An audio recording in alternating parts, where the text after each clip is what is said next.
तो गाइस, आज की वीडियो में भी हम एक ऐसे हॉन्टेड हाउस के बारे में बात करने वाले हैं जहां पर एक फैमिली रहने के लिए जाती है, लेकिन तभी उनके साथ कुछ पैरानॉर्मल एक्टिविटीज़ होना शुरू हो जाती हैं। जी हाँ, आज की वीडियो में हम एक्सप्लेन करने वाले हैं मलासना 32 फिल्म को। बेसिकली वैसे ये एक हॉरर मूवी है, लेकिन इस फिल्म को सच्ची घटनाओं पर आधारित भी माना जाता है। खैर, इस सब के बारे में तो हम बाद में बात करेंगे, पहले हम इस मूवी की कहानी को विस्तार से जानते हैं।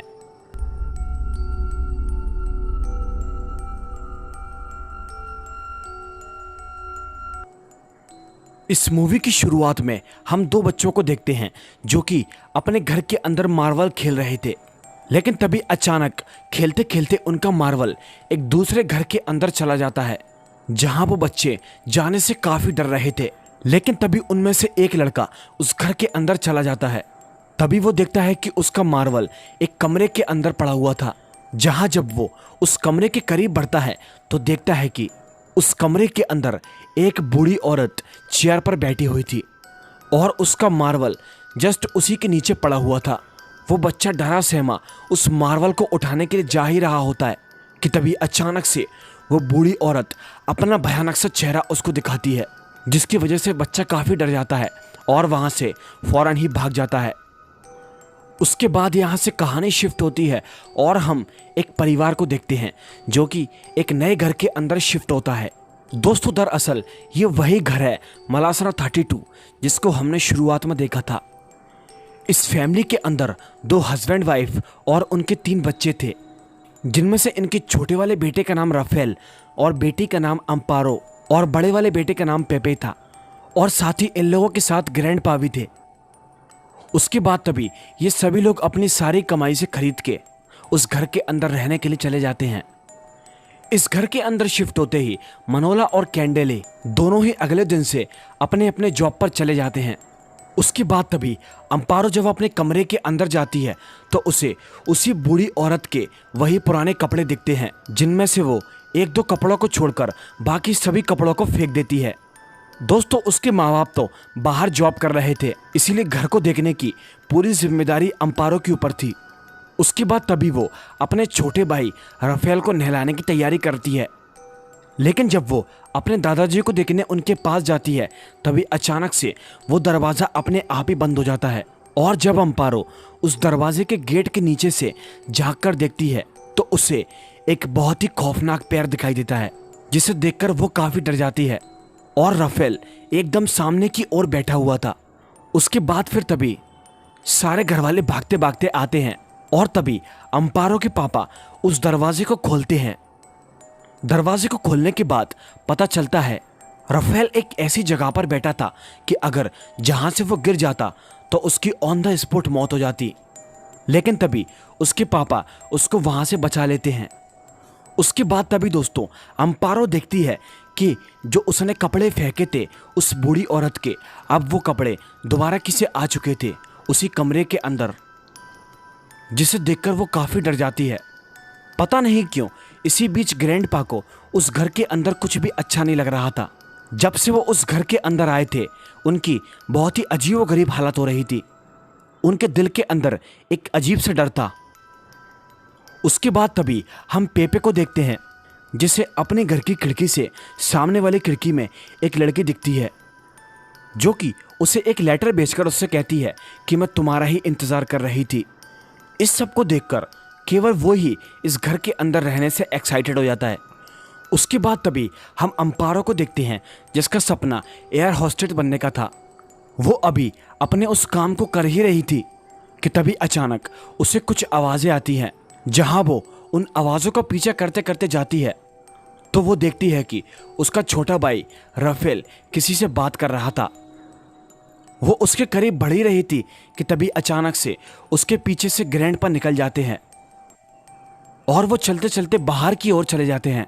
उसके बाद तभी अम्पारो उनके पीछे पीछे चली जाती है और राफेल अपने कमरे के अंदर अकेले बैठा हुआ था कि तभी अचानक उसके सामने एक मार्वल आकर गिरती है और तभी वो उस मार्वल के पीछे पीछे चला जाता है, जहां वो मार्वल उसी कमरे के अंदर चली जाती है और राफेल उसी के पीछे पीछे उसी कमरे के अंदर चला जाता है, उसी बूढ़ी औरत के कमरे में। जहां जब वो जाता है तो वहां पर एक टीवी ऑन था और उस टीवी के अंदर एक कार्टून चल रहा था। दोस्तों तभी वो टीवी का कार्टून राफेल से ये कहता है, क्या तुम मेरे साथ खेलना पसंद करोगे? राफेल इन सब चीजों को देखकर काफी डर जाता है और वो फौरन ही टीवी को बंद कर देता है। और तभी वो उस बूढ़ी औरत की कुर्सी अपने आप ही हिलने लगती है और तभी कुछ भयानक से हाथ आते हैं और राफेल को खींच के अपने साथ लेकर चले जाते हैं। राफेल के गायब होते ही सब लोग काफी डर जाते हैं और फौरन ही पुलिस को बुलवा लेते हैं, लेकिन किसी को भी राफेल के बारे में कुछ भी पता नहीं चलता। वेल दोस्तों उसके बाद तभी अम्पारो के पास एक टेलीफोन से कॉल आता है। वो ये देखकर काफ़ी शॉक हो जाती है क्योंकि वो टेलीफोन एकदम डेड था। वो जब उस कॉल को रिसीव करती है तो उसे राफेल के रोने की आवाज़ सुनाई देती है। उसके बाद तभी अम्पारो उस रोने की आवाज़ को सुनकर उसी बगल वाले कमरे के अंदर जाती है जहाँ से वो रोने की आवाज़ आ रही थी। उसके साथ बाकी लोग भी जाते हैं, लेकिन उस कमरे के अंदर कई सालों से कोई भी नहीं गया था। उसके बाद तभी अम्पारो के डैड उसके दरवाजे को तोड़ देते हैं। अंदर जाने पर उन्हें राफेल फिर भी दिखाई नहीं देता। उसके बाद फिर आगे चलते चलते अम्पारा को सामने एक परछाई दिखाई देती है, लेकिन वो जैसे ही उसके करीब जाकर उसको हटाकर देखने की कोशिश करती है कि तभी उसे पता चलता है ये तो वही बूढ़ी औरत थी जिसका चेहरा बड़ा ही डरावना था। वो भयानक सी बूढ़ी औरत उसका हाथ पकड़ लेती है। अम्पारा ये सब देखकर काफ़ी डर जाती है, लेकिन तभी उसके परिवार वाले जैसे तैसे करके उसे बचाकर वहाँ से ले जाते हैं। इस सब घटनाओं को देखकर अम्पारा को अपने घर के अंदर एक पुराना फ़ोन नंबर मिलता है, जो कि फ़ोन नंबर सुजैन नाम की एक औरत का था। वो उसे फ़ोन करती है ये सोचकर कि शायद वो उसकी कुछ मदद कर दे, लेकिन जैसे ही वो उससे मलासना 32 घर के बारे में बोलती है तभी वो वहाँ से फ़ोन को कट कर देती है। उसके बाद तभी हम पैप को देखते हैं जिसे वही लड़की बहाने से बेसमेंट के अंदर बुलाती है, और जब पैप उसकी बातों में आकर वहाँ पर जाता है कि तभी हमको पता चलता है कि वो कोई लड़की नहीं बल्कि वही भयानक बूढ़ी औरत थी जो कि पैप को पकड़ने की बहुत कोशिश करती है, लेकिन जैसे जैसे पैप अपनी जान बचाकर वहाँ से भाग जाता है।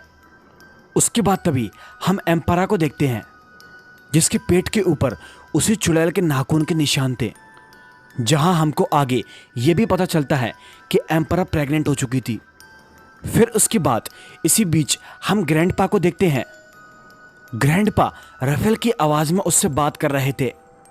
वो उससे उसी आवाज़ में कहते हैं कि फ़ोन को उठाओ। अम्पारा जैसे ही उस फ़ोन को उठाती है तो उसे बगल वाले उसी कमरे के अंदर से आवाज़ आती है, और जब वो उस आवाज़ को सुनकर वहाँ पर भागते भागते जाती है, वहाँ पर जाने पर उसे रेफरल मिल जाता है।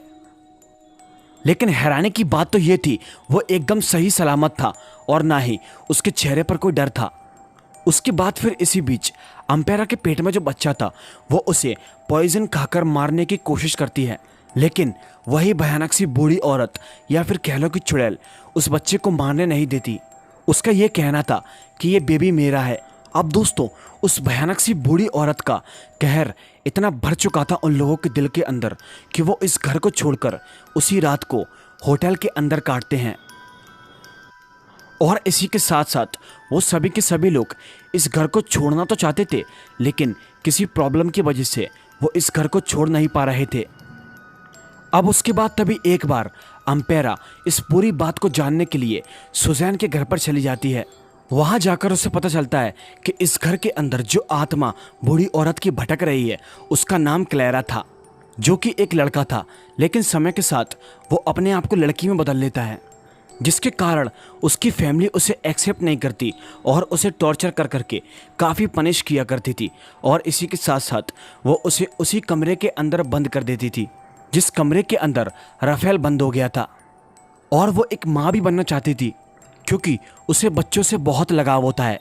उसके बाद तभी आगे हम कैंडेला को देखते हैं जो कि एक लेडी जेसी और उसकी बेटी लॉरा से मिलती है, जो कि शायद इस आत्मा से बचाने में उनकी मदद कर सकती थी। जेसी उन लोगों को ये भी बताती है कि ये आत्मा उनकी फैमिली के साथ जुड़ चुकी थी। उसके बाद तभी कैंडेला उन्हें अपने घर पर लेकर आती है। लास्ट में लॉरा उस आत्मा से कुछ आंसर निकलवाने की कोशिश करती है, लेकिन तभी क्लैरा की आत्मा उसको ही प्रोजेस्ट कर लेती है और तभी वो सारे परिवार वालों को नुकसान पहुंचाने की कोशिश करती है। उसके बाद फिर तभी अम्पारा उस बच्चे को मारने की धमकी देती है, जिसके कारण क्लैरा की आत्मा काफ़ी वीक हो जाती है। और तभी इसी मौके के फायदे को उठाकर उसके डैड क्लैरा को उसी बैल्कनी से लेकर नीचे कूद जाते हैं, जिसके कारण उनकी मौत तो हो जाती है लेकिन वो आत्मा उनका पीछा छोड़ देती है। इस सब घटना के बाद वो आत्मा उनको कभी भी परेशान नहीं करती और तभी वो सभी के सभी लोग इस घर को छोड़कर हमेशा के लिए अपने गांव वापस चले जाते हैं। मोनालो के मरने के बाद उसकी इंश्योरेंस पॉलिसी की तरफ से इनको बहुत सारा पैसा मिला था, जिसके हिसाब से ये अपनी ज़िंदगी को काट सकते थे। मूवी के एंड में हमको ये भी पता चलता है इन लोगों के जाने के बाद वो आत्मा उसी घर के अंदर वापस आ जाती है। खैर, आपको ये मूवी कैसी लगी मुझे नीचे कमेंट सेक्शन में ज़रूर बताइएगा और वीडियो अच्छी लगी तो लाइक, शेयर और चैनल को ज़रूर सब्सक्राइब करें। मैंने इस मूवी को काफ़ी शॉर्ट में आपको समझाया है। अगर आप इस मूवी को देखना चाहते हैं तो मुझसे इंस्टाग्राम पर डीएम कर सकते हैं। तो चलिए हम मिलते हैं आपसे फिर किसी एक नई कहानी में। तब तक के लिए बाय एंड सी यू।